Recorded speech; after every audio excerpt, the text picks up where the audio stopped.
लाजवंती के यहाँ कई पुत्र पैदा हुए, मगर सबके सब बचपन में ही मर गए। आखिरी पुत्र हेमराज उसके जीवन का सहारा था।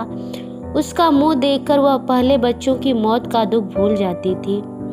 यद्यपि हेमराज का रंग रूप साधारण बालकों शाही था, मगर लाजवंती की आंखों में वैसा बालक सारे संसार में न था। लाजवंती को उसकी इतनी चिंता थी कि दिन रात उसे सीने से लगाए फिरती थी। वह उसे छिपा छिपा कर रखती थी, कहीं किसी की नजर न लग जाए।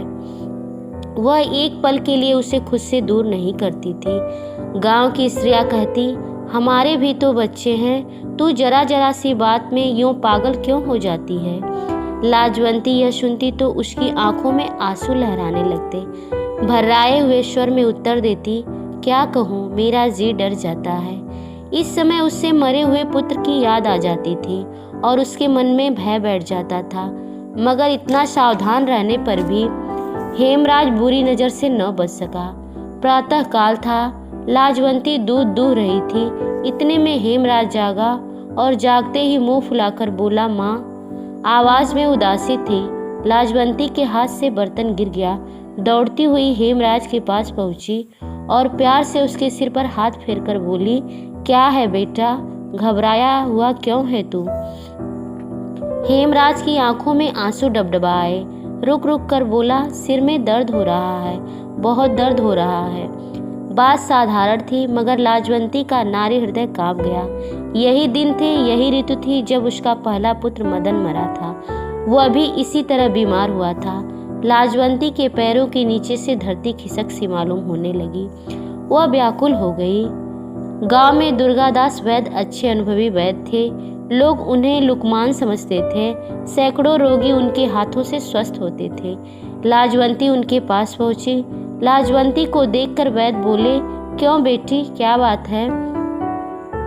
लाजवंती ने चिंतित सी होकर उत्तर दिया, हेम बीमार है। वैद्य जी सहानुभूति के साथ पूछे, कब से। आज से ही, कहता है सिर में दर्द है। बुखार तो नहीं, मालूम तो नहीं होता, आप चलकर देख लेते तो अच्छा था।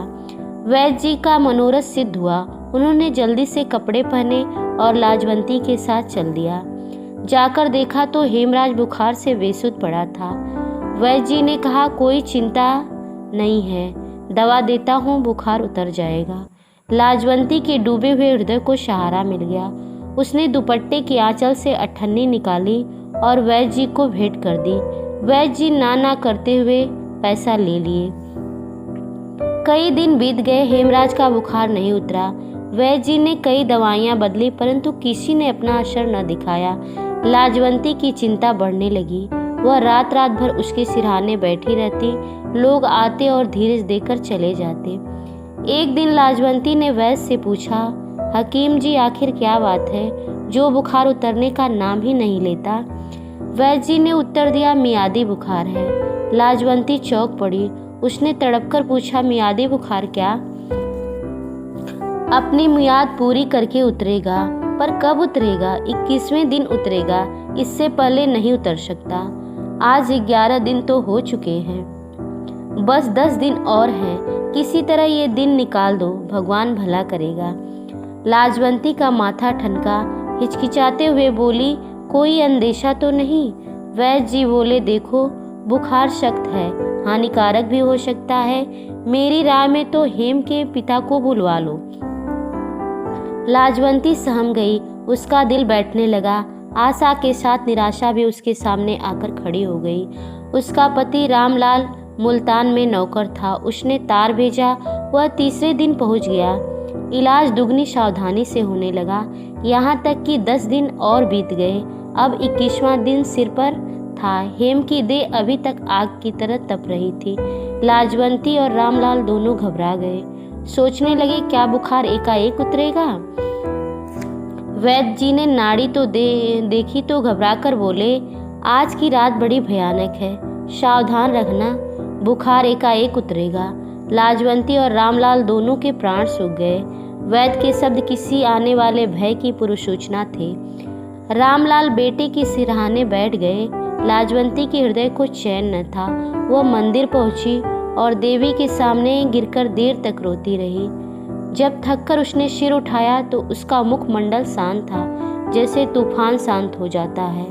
उसको ऐसा मालूम हुआ जैसे कोई दिव्य शक्ति उसके कान में कह रही है, तूने आंसू बहाकर देवी के पाषाण हृदय को मोम कर दिया है। लाजवंती ने देवी की आरती उतारी, फूल चढ़ाए, मंदिर की परिक्रमा की और प्रेम के बोझ से कांपते हुए स्वर से मन्नत मानी, देवी माता, मेरा हेम बच जाए तो मैं तीर्थ यात्रा करूंगी।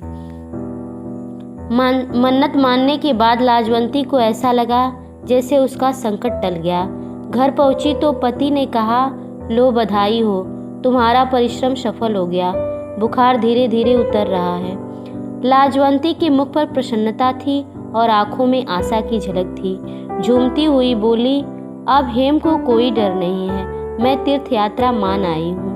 रामलाल ने तीर्थ यात्रा के खर्च का अनुमान किया तो हृदय बैठ गया, परंतु पुत्र स्नेह ने इस चिंता को देर तक न ठहरने दिया। उत्तर दिया, अच्छा किया, रुपया क्या है, हाथ का मैल है, आता है और चला जाता है। परमेश्वर ने एक लाल दिया है, वह जीता रहे, यही हमारी दौलत है। प्रभात हुआ तो हेम का बुखार बिल्कुल उतर गया। लाजवंती के मुखमंडल से प्रसन्नता टपक रही थी। वैद्य जी ने आकर देखा तो प्रसन्नता से बोले, अब कोई चिंता नहीं है, तुम्हारा बच्चा बच गया। लाजवंती ने हेम की कमजोर देह पर हाथ फेरते हुए बोला, क्या से क्या हो गया। वैद्य ने लाजवंती की ओर देखा और रामलाल से बोले, यह सब इसी के परिश्रम का फल है। लाजवंती ने उत्तर दिया, देवी माता की कृपा है और आपकी दवा के प्रभाव का फल है। मैंने क्या किया? मैं तो दूसरी सावित्री समझता हूँ। उसने मरे हुए पति को जिलाया था, तुमने पुत्र को मृत्यु के मुँह से निकाला है। 7वें दिन रामलाल नौकरी पर चले गए और कहते गए कि तीर्थयात्रा की तैयारी करो। 3 महीने बाद लाजवंती तीर्थयात्रा के लिए तैयार हुई। जाने से पहले की रात उसके आंगन में सारा गांव इकट्ठा हुआ। ढोल मजीरे बजने लगे, स्त्रियां गाती बजाती, दूसरी तरफ कहीं पूरियां बन रही थी तो कहीं हलवा। लोग खा पी कर आराम करने चले गए। अब लाजवंती ने बक्से में जरूरी कपड़े रखे, गले में लाल रंग की सूती माला पहनी, माथे पर चंदन का लेप किया। गऊ एक पड़ोसिन को सौंपी और उससे बार बार कहा कि इसका पूरा ध्यान रखना। मैं जा रही हूँ मगर मेरा मन गऊ में ही रहेगा। सहसा किसी ने सिसकी भरने की आवाज़ सुनाई दी। लाजवंती ने सोचा, इस समय सिसकी भरने वाला कौन है। उसने चारों तरफ देखा मगर कोई दिखाई न दिया।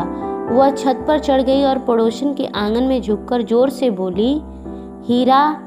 कुछ देर सन्नाटा रहा, फिर एक चारपाई से उत्तर मिला, कौन है लाजवंती? आवाज में आंसू मिले हुए थे। लाजवंती हीरा के पास पहुंची और बोली, हीरा क्या बात है, तू क्यों रो रही है? हीरा और भी सिसकियां भरकर रोने लगी। लाजवंती ने फिर पूछा, क्या बात है, तू इस समय रो क्यों रही है? मैं तेरी पड़ोसिन हूँ, मुझसे न छिपा, बताना तुझे क्या दुख है। हीरा ने दुखी होकर उससे पूछा, क्या तुम उसे दूर कर दोगी? हो सका तो जरूर कर दूंगी। हीरा थोड़ी देर तो चुप रही, फिर धीरे से बोली, कुंवारी बेटी का दुख खा रहा है, रात रात भर रोती रहती हूँ, जाने यह नाव कैसे पार लगेगी। यह क्यों? उसके ब्याह का खर्च तो तुम्हारे जेठ ने मंजूर कर लिया है। उसने 200 रुपये के गहने कपड़े बनवा दिए हैं, मगर मिठाई आदि का प्रबंध नहीं किया है। अब चिंता यह है कि बारात आएगी तो उसके सामने क्या धरूंगी। लाजवंती ने कहा, क्या गांव के लोग एक कन्या का विवाह नहीं कर सकते? और यह उनकी दया न होगी, उनका धर्म न होगा? हीरा की आंखें भर आई। वह इस समय गरीब थी, परंतु कभी उसने अच्छे दिन भी देखे थे। उसने धीरे से कहा, बेटी, मुझसे भी तो यह अपमान देखा न जाएगा। किसी के सामने हाथ फैलाना भी तो बुरा है। तो क्या करोगी? क्या कन्या कुंवारी बैठा कर रखोगी? भगवान की यही इच्छा है तो मेरा क्या बस है। उसे लेकर कहीं निकल जाऊंगी, न कोई देखेगा न कोई बात करेगा। लाजवंती हीरा की अवस्था से कांप गई। उसे ऐसा लगा जैसे कोई कह रहा हो कि अगर यह हो गया तो ईश्वर का कोप गांव भर को जलाकर राख कर देगा। लाजवंती का हृदय दुख से पानी पानी हो गया। उसने कहा, चिंता ना करो, तुम्हारा संकट मैं दूर करूंगी। तेरी बेटी का ब्याह होगा और बारात के लोगों को भोजन भी मिलेगा। तेरी बेटी मेरी बेटी। यह सुनकर हीरा की आंखों में कृतज्ञता के आंसू छलकने लगे। लाजवंती तीर्थ यात्रा के लिए अधीर हो रही थी। वह सोचती थी कि हरिद्वार, मथुरा, वृंदावन के मंदिरों को देखकर उसका हृदय कली की तरह खिल जाएगा। मगर जो आनंद उसे इस समय प्राप्त हुआ वह उस कल्पित आनंद की अपेक्षा कहीं अधिक बढ़ चढ़कर था। वह दौड़ती हुई अपने घर गई और संदूक से 200 रुपये लाकर हीरा के सामने ढेर कर दिए। यह रुपये जमा करते समय वह प्रसन्न हुई थी, पर उन्हें देते समय उससे भी अधिक प्रसन्न हुई। तो इस कहानी से हमें यह शिक्षा मिलती है कि सच्चा सुख त्याग में ही है। कहानी अच्छी लगी हो तो वीडियो को लाइक, शेयर और चैनल को सब्सक्राइब करें। धन्यवाद।